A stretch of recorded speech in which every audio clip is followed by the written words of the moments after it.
Twitter is being mean. Will someone please pamper me and shelter me from the meanness that's on Twitter?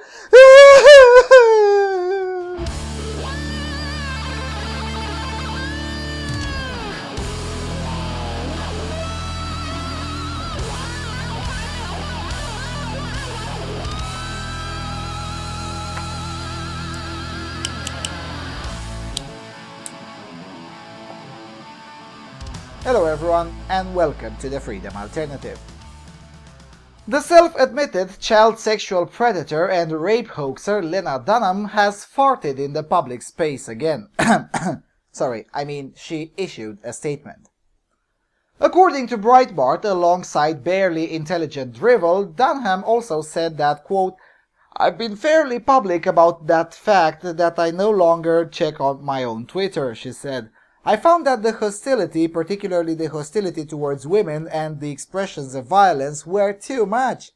Many internet media platforms, social media platforms, have to be putting more barriers in place for what is ultimately the violent harassment of women. And just because it's not face-to-face doesn't mean it's not extremely dangerous emotionally. Doesn't mean it couldn't transfer to something really kind of terrifying in the real world. I think that until new codes of conduct are in place, I'm not going to be able to return to looking at that platform freely." SMIORC. So, let's recap.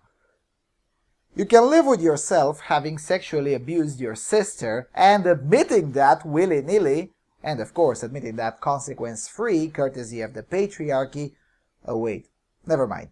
So, you can live with that, you're being paid $150,000 per episode, your net worth is around $12 million at the age of 29, which is a lot more than those privileged white cishet conservative men you berate every time.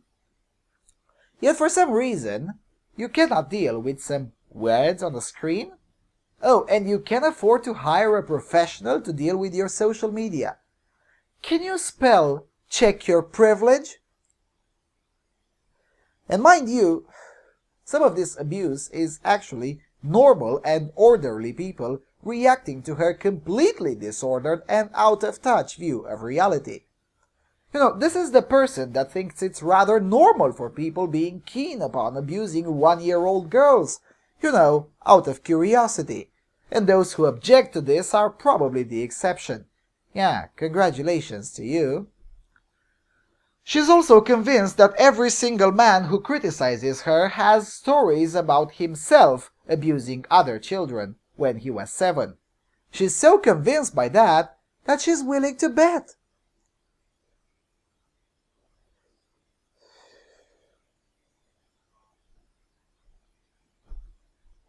Now, I'm sorry, but when you yourself come up with utterly contemptible nonsense like this on a platform on which everyone is allowed to answer, what the bloody hell do you expect?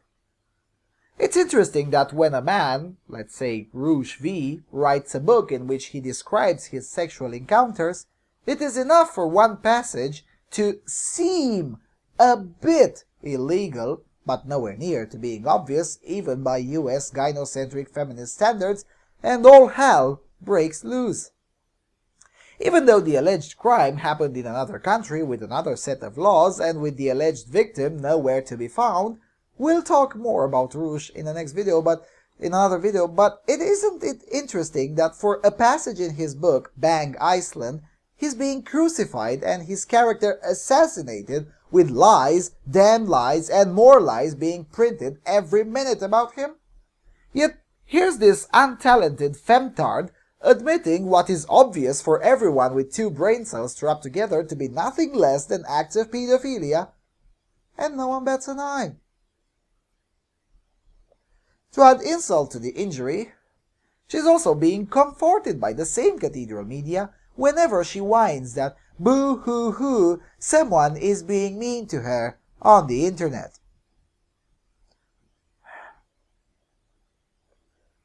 With all of that being said, though, the issue runs deep. very deep. You see, Lena Dunham is not the problem. She's merely a symptom of a much deeper problem. And the deeper problem is that the popular culture has become increasingly degenerate. Whereas showing a bit of an ass 35 years ago would cause an uproar, it's now perfectly okay to defend child molesters. And mind you, we in Europe are guilty of similar sins. It's just that it's more visible in the United States because of the higher amount of wealth in the pop culture and because of the still very high pervasiveness of the English language. Though this has kinda helped Europe in a way. Even the most daring movies in Europe that are not made in Britain or Sweden are still far less degenerate than what passes as normal in Hollywood these days.